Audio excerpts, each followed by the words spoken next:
Welcome seeds Shankaramurthy ಅಂತ ಇವತ್ತು Chikkamagaluru district Kadur taluk ಪಿಳಿನಹಳ್ಳಿ ಗ್ರಾಮಕ್ಕೆ ಬಂದಿದ್ದೀವಿ. ಇವರು ನಮ್ಮದು ವೆಲ್ಕಮ್ 46 ತಳಿ ಪಪ್ಪಾಯಿ ಬೆಳೆದಿದ್ದಾರೆ. ಇದ್ರ ಬಗ್ಗೆ ಒಂಚೂರು ಮಾಹಿತಿ ಹೇಳ್ತಾರೆ. ತಮ್ಮ ಹೆಸರು? ಲೋಕೇಶ್ ಅಂತ. ಊರು ಪಿಳಿನಹಳ್ಳಿ, ಹೋಬಳಿ, ಕಡೂರು ತಾಲೂಕು, ಚಿಕ್ಕಮಗಳೂರು ಜಿಲ್ಲೆ. ಈಗ ಪಪ್ಪಾಯಿ ವೆಲ್ಕಮ್ ಸೀಡ್ಸು ಪಪ್ಪಾಯಿ ಈಗ ಹಾಕಿದ್ದೀರಿ. ಇದಕ್ಕಿಂತ ಮುಂಚೆ ಎಷ್ಟು ವರ್ಷದಿಂದ ಬೆಳೀತಾ ಇದ್ರಿ ನೀವು? 2006ರಿಂದ ಬೆಳೀತಾ ಇದ್ದೀವಿ.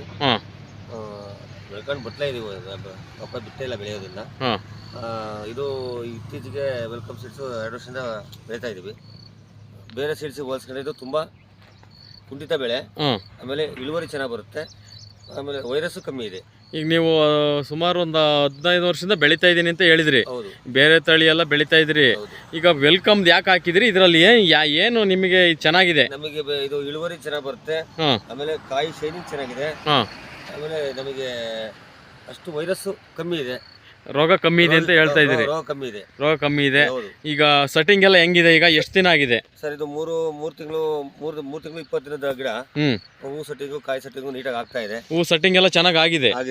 ತುಂಬಾ ಈ ಸರಿ ಸೆಟ್ಟಿಂಗ್ ಎಲ್ಲ ಚೆನ್ನಾಗಿದೆ. ಗಿಡ ಹೈಟ್ ಏನು ಹೋಗ್ತಿಲ್ಲ ಸರ್. ಇದು ಗಿಡ ಹೈಟ್ ಟೈಮ್ ಬಂದಿಲ್ಲ.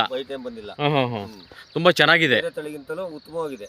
ಹೌದಾ? ಈಗ ವೆಲ್ಕಮ್ 46 ನಿಮ್ಮ ಪ್ರಕಾರ ಹೆಂಗಿದೆ? ನಿಮ್ಮ ಈಗ 15 ವರ್ಷದ ಅನುಭವದಿಂದ? ನನ್ನ ಇಷ್ಟು ವರ್ಷದ ಅನುಭವದಲ್ಲಿ ಈ ಬೆಳೆ ತುಂಬಾ ಇಷ್ಟ ಆಗಿದೆ. ಹೌದ್ರಾ? ಪಪ್ಪಾಯಿ ಚೆನ್ನಾಗಿದೆ ವೆಲ್ಕಮ್.